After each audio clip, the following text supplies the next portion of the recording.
Hello and welcome to today's Business Spotlight, where we are joined by the incredible Macauley Coyle from Whealth Mortgages. How are you, Macauley? How are you doing? Yeah, great. Thank you. How are you doing? Yeah, really good. Thank you. Really good. I wish I could say the sun is shining, but it is not today. It is No, it's a hunting it down. bit miserable. Bit I miserable this know, morning, isn't it? I know it really is. And I can see that you're in your car. So thank you for joining us No from your worries. car today. Yeah, Yeah, let's get don't worry, going. I'm stationary, so I'm not driving and doing the interview. So I've just been in and out of a few meetings, so I've had to just jump in the car to do this with yourself. But I'm looking forward to it. Thank you for the invite. Not a problem at all. I like the fact that you said that I am stationary. I am not, even though I am hands-free, I am not driving as we That's it. perform this interview. No, I love that. But let's jump straight in. Tell us, Macauley, what is it that you do and how long you've been doing it for? So I'm the director of Whealth Limited, Whealth Mortgages, which is based in Warwickshire. So I've been running the business for just over 2 years now. So Mhm. we offer kind of mortgage and protection to retail clients, buy-to-let investors, kind of a whole vary of clients at the moment. But I guess our main thing is obviously focusing on the mortgage and protection side of things. But as I said, yeah, it's been about just over 2 years. Kind of built up quite a good client base within the first 18 months, and then kind of now looking at focusing on other areas, what we can go into as well. Okay. Well, we'll dive into those other areas in a second, but I'm really intrigued. What motivated you to start your business? Um, I guess I've always been quite entrepreneurial from a young age. So my kind of background to mortgages before I started mortgages and before I went to university, I was competing professionally as a Thai boxer. So I'd done that for about 6 years, 7 years competing professionally Thai boxing. Had my first fight at 15, went professional at 16 over in Thailand. So I had my first professional fight in Thailand just after my GCSEs. I went out to Thailand for a few months and stayed there. So a couple of people from the gym were doing a bit of a gym trip. So I ended up going there. Didn't really have the intentions to fight when I was there. Just wanted to kind of learn Yeah. more, kind of improve my level at that point. And then had my first fight. And then kind of after that, it kind of started as a bit of a career for me from the age of 16, really. And then after coming back from Thailand, I was studying to go to university, but then I kind of put that on hold. I went back to Thailand again for 6 months. That was like the longest stint I was out there. And then from that point, that's where I took it a lot more serious. And then ended up becoming, I was UK number one at 57 kilo. Won a few British titles and a few other bouts. So I kind of, from that experience, competing, traveling, and making money from fighting, essentially, that was quite a good experience from like the entrepreneurial side, where you as a fighter is you're a product kind of already, and you're kind of like branding yourself as this fighter. So I learned quite a lot early on in that experience, like being a fighter at Thai boxing. And obviously with Thai boxing, it's not a massive sport, so the money wasn't ever like boxing where you're making millions of pounds or anything like that. You're Yeah. making maybe a couple £100 to start off with. So you kind of had to look at other ways you could make money from Thai boxing, so like teaching, doing seminars and equipment and stuff like that. So I had quite a big career in Thai boxing early on. And then it wasn't until I kind of got to early 20s and realised getting punched in the face wasn't the easiest way to make money. Oh, there's easier ways, I'm sure. Yeah. So from that kind of stage, when I kind of done everything what I wanted to do in Thai boxing, kind of got to a point where my main goal was kind of to go to Thailand and fight in the stadiums and everything like that, which I'd done at a very young age. So I already kind of ticked that off. And then from that point on, I kind of wanted to transfer the skills what I've kind of developed in that experience, kind of like working hard at something, being disciplined, kind of just, putting all my focus into one thing and then achieving it, and then looking at, what else can I do? And for me, it was always something where I wanted to go to university and kind of expand my knowledge in things. Obviously, everything was quite Thai boxing focused. Yeah. So I ended up doing a degree in finance and investment at Coventry University. So I was still competing while I was doing that. So I was kind of like doing kind of two things at once. But then once I finished my degree, that's when I kind of went into the career I'm in now, where I kind of fully just put all my eggs in one basket with this. Yeah, no, I like the fact that you've taken transferable knowledge and skills from martial arts into your life, into your career, personal branding, focus, laser focus, and discipline. I think that's really quite unique, and from a very young age as well. So looking back now, it just sounded a bit crazy. I think at the time it seemed a bit, because when you're kind of like involved with the sport and stuff, it's like, oh yeah, it's just a fight. Like, you don't really think of it as a big thing, but looking back now, it was quite good to get those experiences at such a young age. And obviously I feel like looking back, the younger you kind of like experience things like that, you learn a lot more lessons, because you've got more time to kind of see how things pan out, and you can kind of like see what the results of it over the next 5 years or so. But yeah, so obviously after going to university, that's when I got some experience working for kind of wealth management firms and a few other companies. And then it wasn't until I think it was literally just as the lockdown kind of was starting, I was looking at a career change, and I actually got a place on the St James Place Academy. So St James Place is like a big IFA company. Obviously, it's one of I think it's the biggest one in the UK.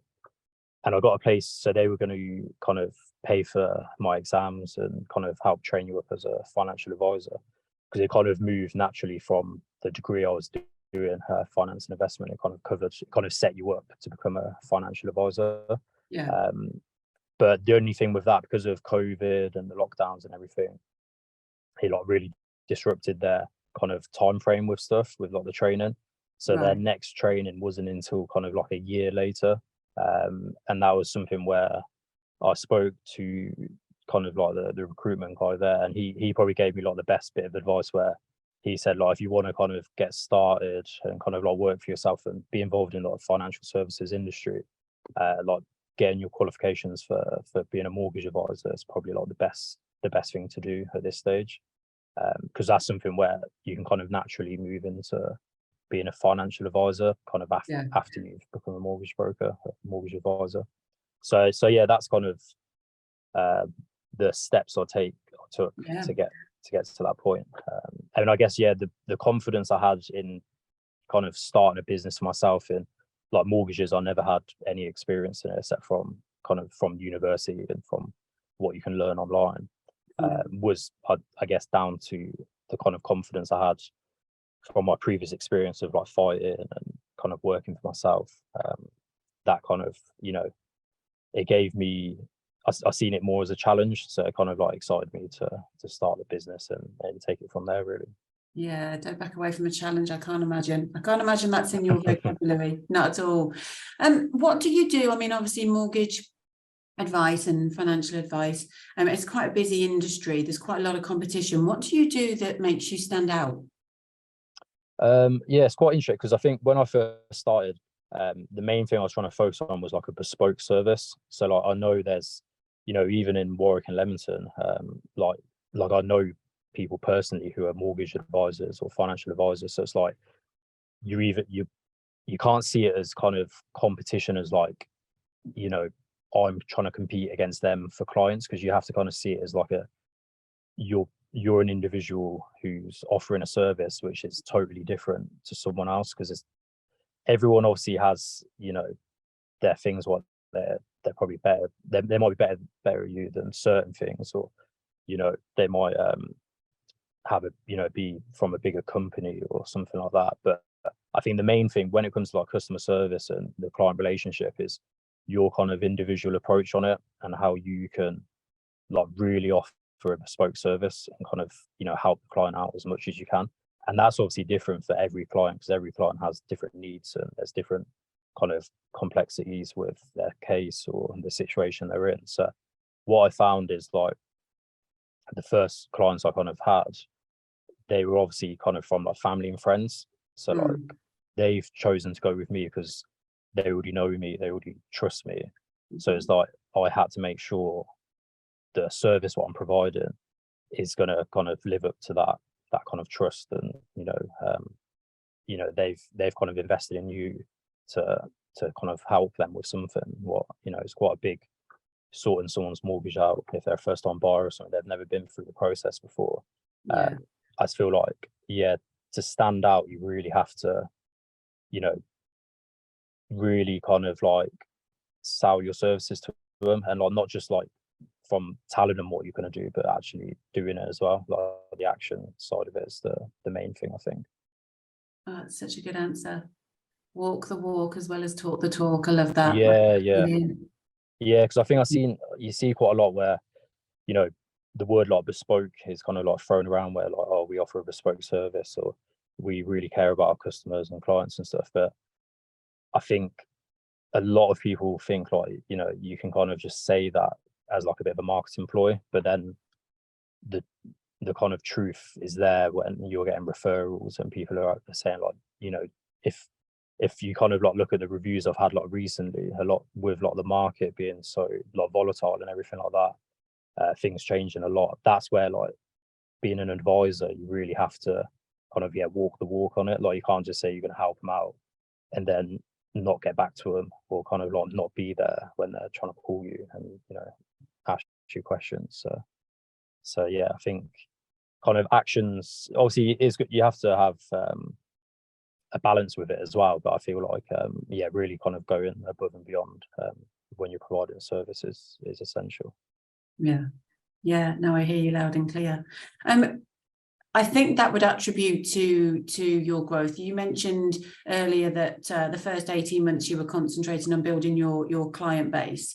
So I hear that you was really quite strategic with that. But is there anything else that you would like to build upon that attributed to the growth of your business? I guess like going back to obviously like the Thai boxing experience, I was quite lucky to have like a network of people who they were confident in coming to me for help with mortgage or protection without knowing if I was even any good at it, just because they knew me from that kind of industry. So like having like people who who already know you and trust you definitely helped. And then I guess it's one of those like where it said like not running away from a challenge. It was like as soon as I started, like I wanted to know everything about it, like the mortgage industry, from the protection side to like the house, like as a mortgage broker, mortgage advisor, and like doing protection, you kind of have to be able to wear a few different hats and like know, because like clients are asking you about like the housing market, about insurance, about this and that. Like you have to be able to kind of flip through the different specific areas what you cover. So I think really understanding the services what you're providing gives you that extra kind of edge. And given, I remember like speaking to clients where you're just kind of on the phone for like an hour and just like talking through all these different questions, but giving them as much information as you can, so like they have that confidence in you that like what you're talking about. And it's something what you have to, and I feel like with that, if it's something what you don't really have an interest in or a passion for, you'll kind of struggle to retain the information. Whereas if you have a bit of an interest in it, which like I did obviously like when I started, and like that's kind of what helped me, because I was interested, I was able to kind of like enjoy learning about it and becoming as knowledgeable as I can about that specific kind of area. That's a really interesting point. Such an interesting point. If you're not really interested in it, then you won't retain the information.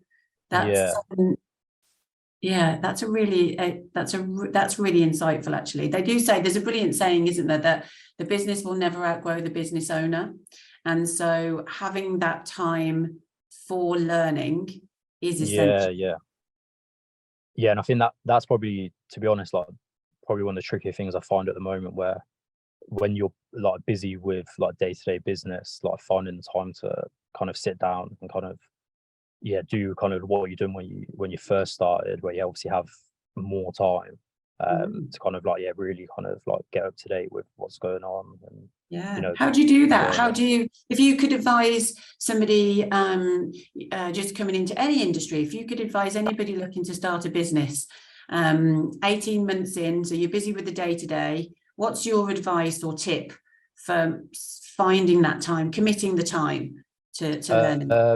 I guess for me, like with my routine, like I think from like a training background and stuff, like I like to get up quite early and kind of like get things like just get started with my day like as soon as possible. So I always find like the early hours, like before 9 o'clock, like 7 to 9, that's where you haven't really got anyone calling you or chasing you for anything. Like you haven't got emails to reply to like straight away.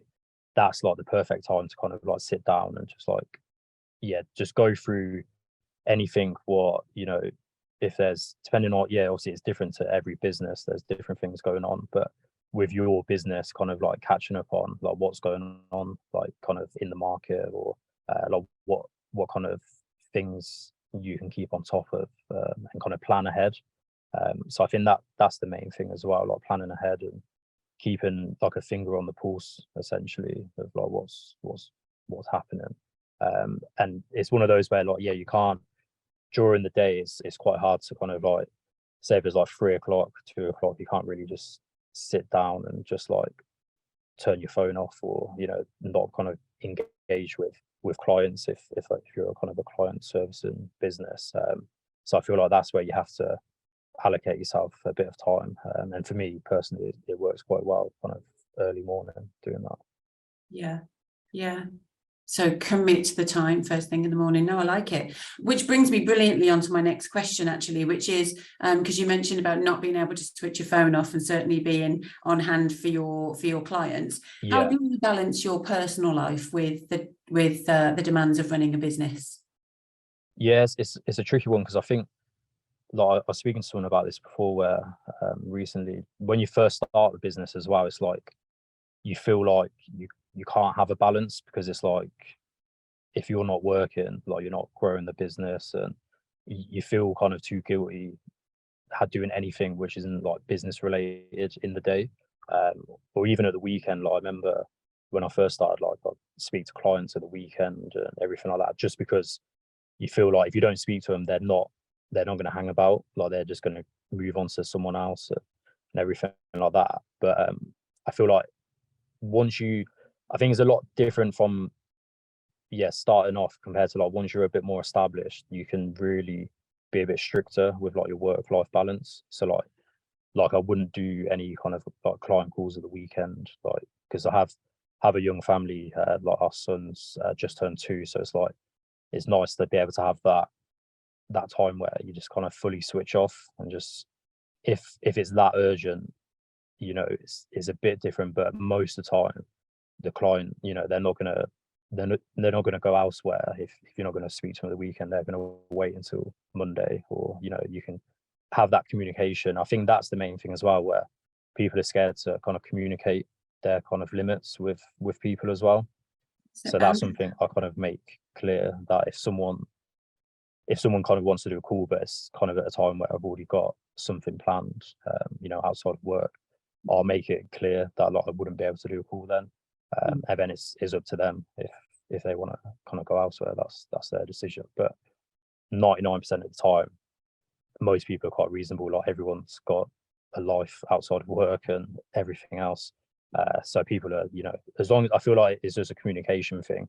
It's not one of those things where you can't just like ignore if you're kind of not working in the week, or maybe you've, because that's the thing when you work for yourself as well. Like annual leave and everything is Yeah. you never really officially have it because you're always kind of in work mode. But I found like we went away on holiday the other month, and it was like I didn't take my laptop or anything, and it was just nice to just like have. It was only a few days, but just have that bit where people were trying to contact me. I had one client message me actually.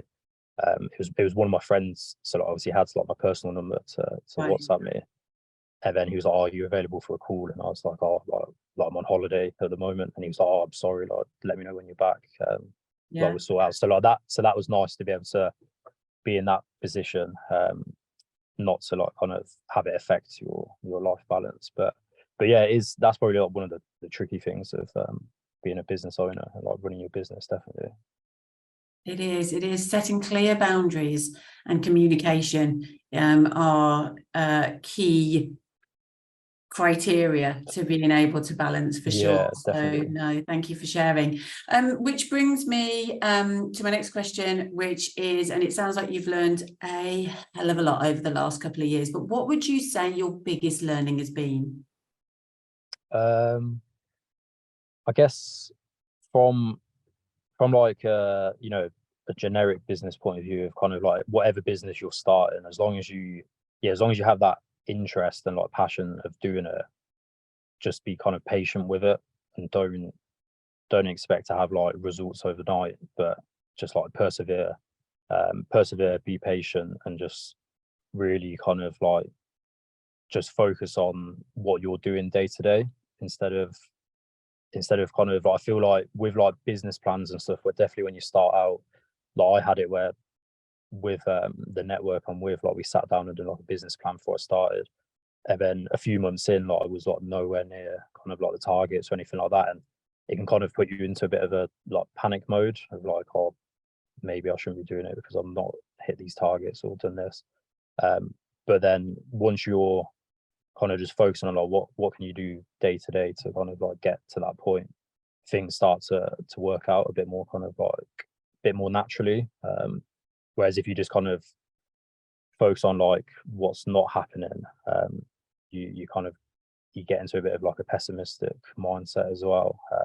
So instead of focusing on like what's not kind of happening for you, focus on what is working, and then like how you can kind of like build on that as well. Yeah, great advice. Absolutely. How do you manage if you get into a pessimistic mind frame, how do you snap yourself out of it?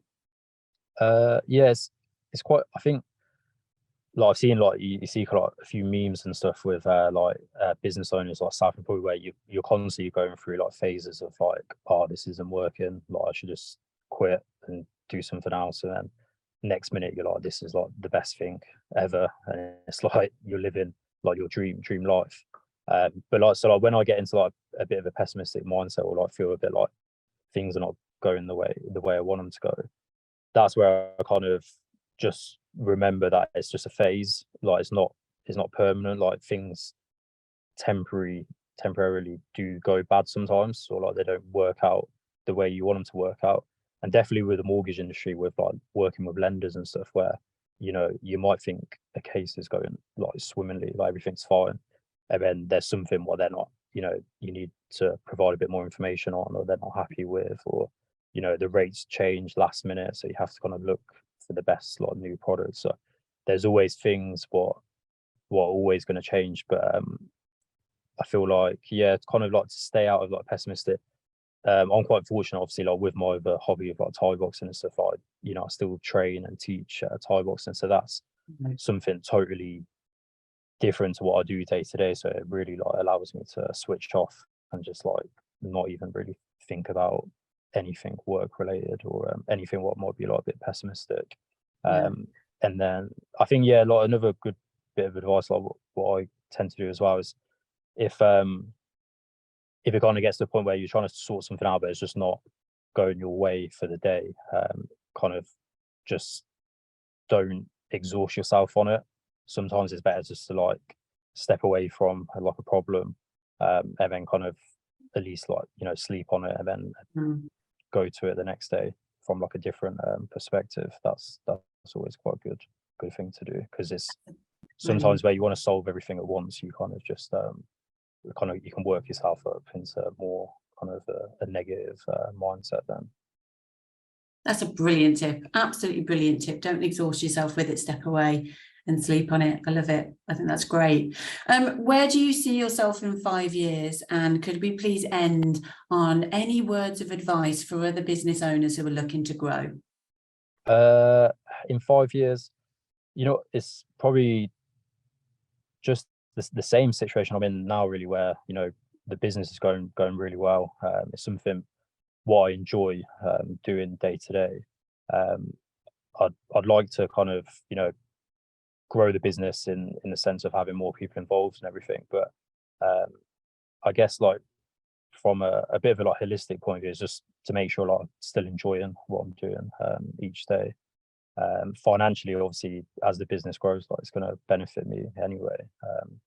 But yeah, kind of just make sure that the business is doing well. I'm enjoying the role still, because it's one of those, you see a lot of people as well, I think, where their goals of I want to be making X amount of money or this and that, but they're not actually enjoying their job or what they're doing. So there's no point really making all of that money if you're not enjoying it and you're not having a good kind of work-life balance as well. So yeah, grow the business. I've got a few other kind of ideas what I'm looking to try and set up throughout this year, next year, hopefully. So yeah, kind of venture into a few different areas of business with property as well. And then advice I'd give someone who's looking to grow their business is that what it is? I'd say yeah, just obviously it's something where it's different for every business because it depends what kind of industry they're in. But even though things obviously economically at the moment, everyone's feeling it with the increase in costs and interest rates going up, people's mortgages, it's really tough for a lot of people. So if you were starting a business right now from scratch, it would be a really difficult time, definitely with cost. And that's where you're going to be kind of offering a service or a product where people are struggling with money a bit more at this stage. So you really have to kind of make sure that it has a value for someone. If it hasn't got a value in society now, then it's going to be really challenging to get people to invest in it or to buy the product or pay you for a service. You really have to clarify what value you're kind of adding to as a service or a product. But yeah, as growth it's one of those where it's different for every business, I guess, but as long as you're kind of adding a worthwhile value, just be patient with it and persevere. And the economic side of things, it's out of everyone's control, so it's something where you just have to adapt to it, and kind of over the long run it will work out better for you. Yeah. Would you say, Macauley, that because that sort of came from the perspective of if you're going to start a business, just make sure that it's of value for people at the moment because of the economy. Would you say that it's also relevant for people that have businesses just to check in? Yeah, definitely. Yeah, with what their value is to the customer. Yeah, 100%. And that's where I feel what we were speaking about before with kind of getting help with your business and kind of looking at what you're doing currently, reviewing that. Are you offering the best value to your customers? Because that's where when people are kind of looking at their bank statements and stuff, and they're going oh, I'm spending X amount of money on this and that, I really need to cut down on expenditure. If the product or service you're offering isn't really adding that much value, then people are going to kind of look at stop doing business with you, stop paying for products you're selling or services. And that's kind of a good place to review, really, because essentially that's all you're adding value to people. People are paying for a service or a product. You need to justify it, definitely in times of where it's a bit harder for everyone. Yeah, definitely. I think that is a fantastic point to end on. So I just want to say a massive thank you for joining me. It's been an absolute pleasure. No problem. Thank you. And I hope we get to speak again soon. Yeah, and you take care. Thank you very Thanks, much. Macauley. Take care. Bye. Bye bye.